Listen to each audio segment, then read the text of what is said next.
Hello, my name is Alex, And my name is Anthony. and today we're going to be making biodegradable candles. So we decided to make this project together because, within our society to preserve our resources, you should always look to collaborate when it's possible. And since we're doing the same project, it was possible. So that's why we doing it together today for waste management. Okay, so the list of materials that we're going to need are soy wax, And we got 2 glass bowls for each of us, we got 2 wicks for each of us, along with 2 wick stabilizers, both made of wood, and then a pair of scissors, double-sided wick stickers, and then the pot and this to heat up the wax.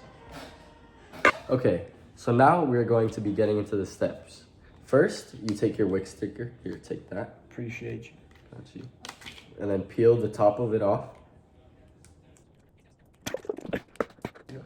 Then you put the wick sticker on the bottom and in the middle of the cup. Next, you take your wick and then you place the wick on the wick sticker. Just like that.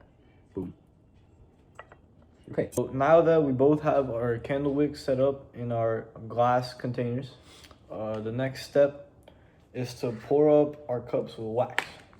And for a general rule of thumb, because the wax actually has less volume after you melt it, you want to fill up your container twice to get the amount of wax that you will need. So I'm going to take it, I'm going to fill it up.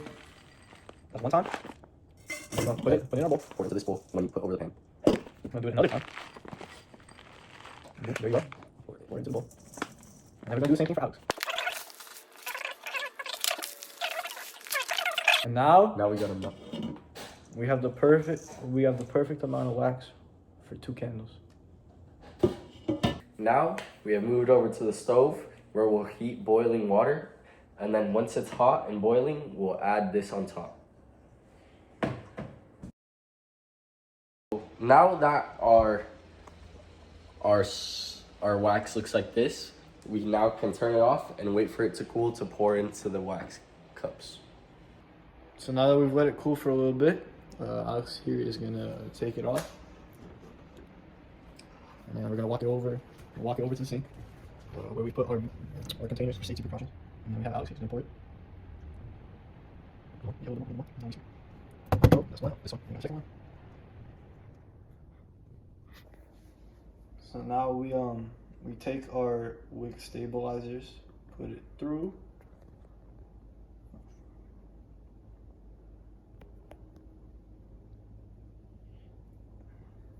Okay.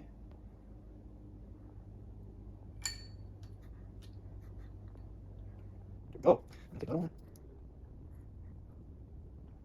Should be real careful so you don't get hot wax on you. There we go. Now we got 2 stabilizers.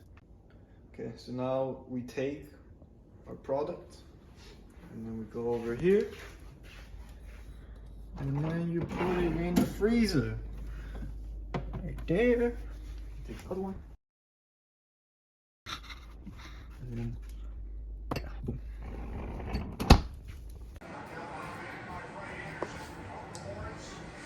Okay. Alright, so now we take our scissors. Yeah. And we're gonna have Alex do the honors. Cut it Thank you. to the perfect sizing. So cut it to the perfect size, however you like. There we go. And then you can remove the sticks for the mold. Cut them. It's the same for this one. Remove the mold. That's it. And then you have your finished product. 2 beautiful candles. Now getting into the questions, my project aligns with the APES topics of energy conservation, waste reduction, and slightly air pollution. Traditional paraffin candles are made from petroleum byproducts, which is a non-renewable resource and often release harmful chemicals. In contrast to that, soy wax is a renewable resource which is derived from soybeans, and they're biodegradable and produce cleaner emissions. And how this project helps solve the issue in relation to sustainability is by promoting the use of natural plant-based alternatives to petroleum-based products. Soy candles are not only sustainable to produce, but they also burn longer and cleaner rather than paraffins that are placed in big companies' candles. And so the connection to think think globally and act locally theme, it's because individuals and communities can choose sustainable practices such as making candles from soy wax that can collectively help reduce the global environmental harm. And when people opt in for new renewable resources and reduce reliance on fossil fuels, small actions like this can drive global environmental improvement through consumer choice, education, and sustainable habits, such as soy wax. Thank you.